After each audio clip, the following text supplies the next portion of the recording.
Meu nome é Iago Salles, sou formado pela Faculdade Araguaia, em Goiânia. Me formei no final de 2016, portanto não tenho nem um ano ainda de formado. O jornalismo investigativo, ele às vezes ganha uma característica diferente do jornalismo convencional, porque o jornalismo investigativo, as pessoas acreditam que é quando o jornalista se coloca em situação de perigo ou quando ele adota para si assuntos mais polêmicos, mais difíceis de tratar. E jornalismo investigativo, alguns autores, alguns jornalistas que inclusive fazem esse tipo de jornalismo mais criterioso, mais investigativo, Então, se você está no oba-oba e acha que vai ser repórter investigativo, mas não quer apurar de verdade, a internet ela pode atrapalhar. Porque você vai confiar mais nas informações ali e vai deixar de checar em outras fontes.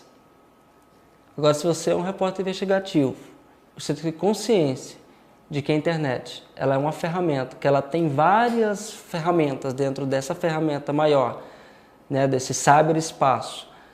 Você, além daquele ambiente, você consegue também ir a campo. O maior furo que eu dei foi a matéria do pastor, porque qualquer jornalista, formado ou não, porque quando eu comecei a apurar, eu estava terminando a faculdade, e conseguiria perceber que aquilo era notícia. Mas será que todo jornalista teria a perspicácia de apurar, de ir no Tribunal de Justiça, de procurar nos cadastros de foragido da Justiça?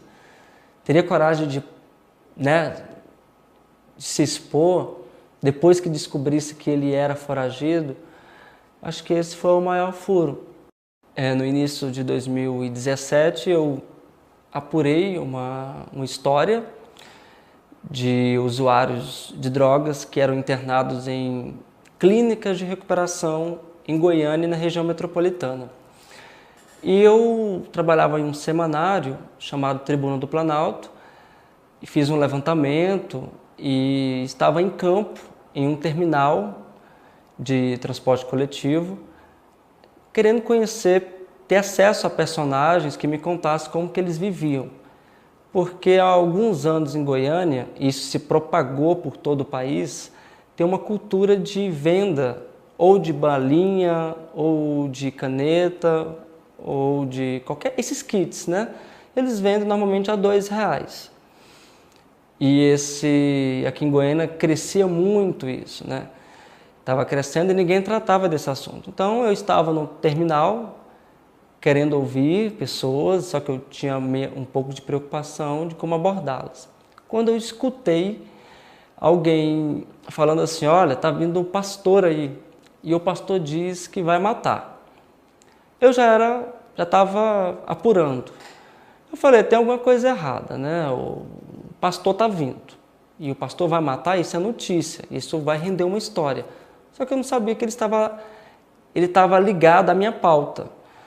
É uma sorte muito grande, porque o jornalista ele tem que ter um ouvido muito aguçado, E eu acho que a partir dessa experiência eu comecei a valorizar muito mais essa característica que talvez já estivesse comigo há muito tempo. Como de fato estava, por isso que eu comecei a apurar essa história, E eu segui esse pastor, nós entramos em um ônibus e ele estava com uma mulher e com um rapaz. Esse rapaz fazia parte dessa casa de recuperação e esse rapaz, ele simulando ali que não conhecia o pastor, ele passou fazendo um discurso religioso, E o pastor estimulava as pessoas a comprarem, esse kit. E eu estava ali e esse pastor falava, vamos apoiar esse rapaz, trabalhador. Até antes de chegar no próximo terminal, que foi cerca de 20 minutos, o pastor se revelou, olha, eu sou o pastor dessa bênção, então vocês podem confiar, ele é um menino de Deus, e vocês podem comprar o kit. Comoveu as pessoas e compraram. Naquele momento, Esse pastor, ele viu que eu estava com um livro, eu não me recordo qual. Esse pastor perguntou qual que era esse livro, né? Eu mostrei para ele, ele perguntou se eu estudava comunicação, e eu falei que estudava comunicação, não falei que era jornalismo, claro. Era uma história impressionante. No mesmo dia, né, que eu publiquei, sem saber que no dia seguinte eles seriam agredidos, eu recebi várias mensagens em inbox no Facebook de gente que falava que o pastor era muito perigoso, sabia onde ele morava, o que ele fazia. Essas pessoas passaram o telefone e eu comecei a trocar essas informações. A investigação durou 4 meses. Comecei a descobrir um monte de coisa desse pastor e, entre elas, que ele era foragido da justiça por tentativa de homicídio e por homicídio. Há 3 anos ele andava por Goiânia e ele era um criminoso. Então, quem estava batendo ali no terminal, num flagrante, né, num flagrante de sorte de um repórter, né, novo, era um foragido.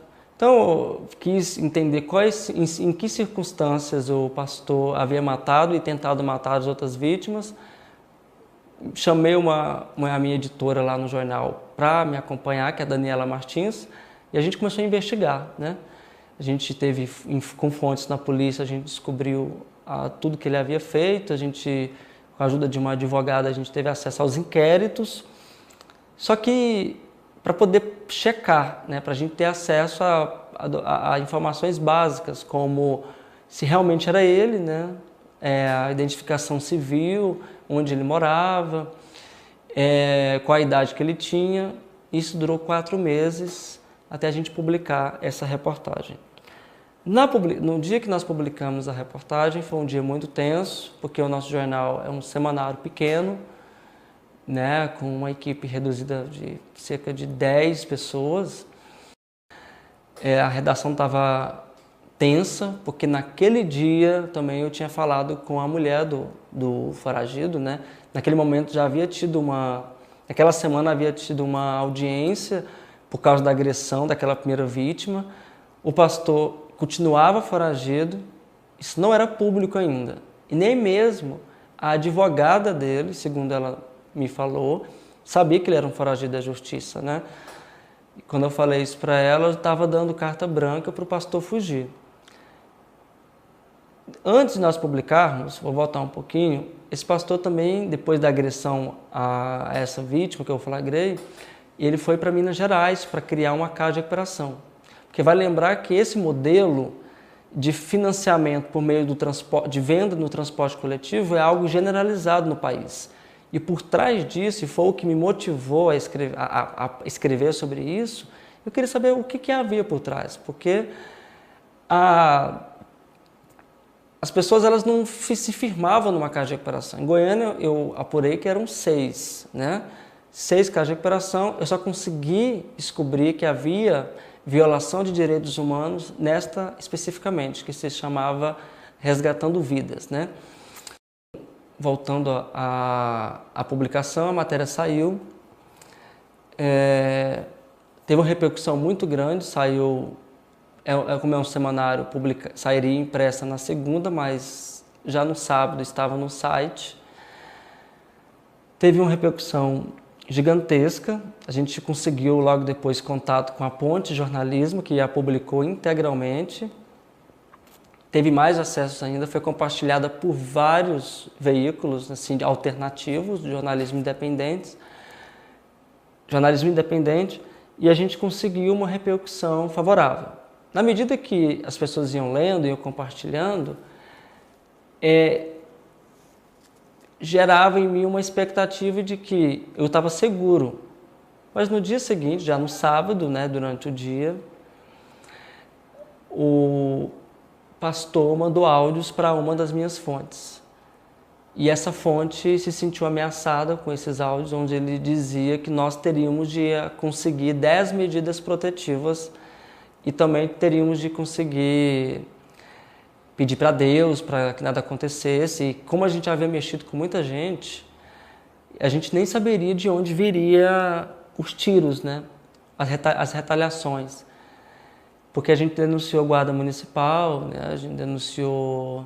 Porque ele tinha relação com guardas, com polícia, porque o cunhado desse pastor era policial, que dava dando maior liberdade para ele transitar em Goiânia. Então, é nesse momento que talvez pudesse soar-se uma necessidade de ter essas ameaças, uma escolta policial, mas não chegava a tanto. A imprensa aqui local não deu destaque, mas a imprensa nacional começou a publicar que o repórter estava sendo ameaçado, principalmente quando a ABRAJE, a Associação Brasileira de Jornalismo Investigativo, emitiu notas. A FENAGE, Federação Nacional de Jornalistas, também emitiu, por meio da Maria José Braga, que é a presidente, né? O diretor, Cláudio Curado, do Sindicato dos Jornalistas do Estado de Goiás, na segunda-feira, foi ao jornal assim que ele soube, né, que a gente recebeu esses áudios, e houve uma pressão na Secretaria de Segurança Pública que durou um mês, porque durante um mês esse cara me ligou, ameaçando, né, ligava para mim, me xingava, indicava que conhecia minha família, né, e eu comecei a ficar paranoico, né, porque é um repórter muito novo, sem estrutura, sem carro, né, andando de transporte coletivo, mesmo depois de ter denunciado. E o negócio dele foi minando, né? Nesse um mês, o faturamento que ele tinha de 30 mil se perdeu. O sócio dele teve que sair, ele se endividou, então o ódio dele só aumentava. Então, numa segunda nota que a ABRAJE emitiu, né, enviando inclusive um ofício ao secretário de Segurança Pública, solicitando uma escolta policial. Eles solicitaram essa escolta policial para preservar a vida do jornalista. Passou 24 horas, por meio de uma ligação do número telefônico que eles me ligaram, os policiais civis prenderam, né, o pastor já em outra cidade, aqui na região metropolitana de Goiânia. As casas já não estavam funcionando, porque as pessoas não queriam mais doar dinheiro, porque repercutiu, né? Não na totalidade dos usuários, mas as pessoas iam falando uma para outra que estava tendo alguma coisa errada porque viu na internet. Só que hoje é muito normal, eles continuam vendendo em outras casas de recuperação. Então ele foi preso, logo depois ele foi apresentado, né? A Polícia Civil o apresentou na delegacia, cumpriu seu mandato de prisão, que eu acho que esse é o papel social do jornalista, que se cumpra a justiça, né? Que se ele cometeu crime ele deve ser preso, depois de uma investigação de 4 meses, depois de uma série de dificuldades, né? Porque a gente eu, por exemplo, tive que me dedicar muito usando telefone pessoal, tendo que andar apurando, inclusive, de transporte coletivo. Então é bom que eu deixe esse recado, né? Para que tome cuidado, porque o que eu fiz foi de uma irresponsabilidade muito grande, uma imaturidade muito grande, e eu me expunha muito na internet, posterior à publicação, até mesmo para chamar a atenção. A imprensa em Goiás só publicou o assunto depois que o pastor foi preso. Não teve uma divulgação em prol de um jornalista que, pelo menos não em destaque, né? Talvez alguma coisa em coluna, assim, mas não uma notícia ou uma reportagem sobre o assunto. Acho que todo jornalista que queira fazer algo que traga algo novo, né? Que traga uma novidade, que contextualize, que aprofunde, todo jornalista que queira trazer o viés de uma notícia, de um acontecimento diferente do que os veículos normalmente trazem, aí ele precisa ser investigativo. Agora, todo jornalista ser investigativo? Porque tem gente, os críticos a esse termo, a esse conceito de jornalismo investigativo, costumam falar que todo jornalista tem que ser investigativo, porque o papel do repórter é apurar, o papel do repórter é trazer algo diferente, né, do que você encontra na internet. Só que às vezes uma notícia que você apura ali com 2, 3 fontes, né, para falar de um acidente de trânsito factual, né, Você for entrevistar, por exemplo, vai entrevistar uma delegada, o corpo de bombeiro, ou um médico, uma testemunha de um acidente. É notícia, é interesse público, você não aprofundou naquilo. Então tem várias versões do que seria, do que precisa ser, do que precisa fazer para ser um jornalista investigativo. Se você é inquieto, se você quer ser incontestável, né? Assim, claro que tudo é contestável, principalmente os denunciados, mas se você quer fazer o trabalho mais completo possível, né? Você precisa trazer algo diferente, né? Eu achei muito importante esse trabalho do Pastor, por exemplo, porque foi um momento em que eu consegui trazer algo que estava na cara de todo mundo, mas que ninguém tinha ou disposição ou havia tido interesse de apurar, né? Porque colocar a apuração em primeiro lugar é ser jornalista investigativo.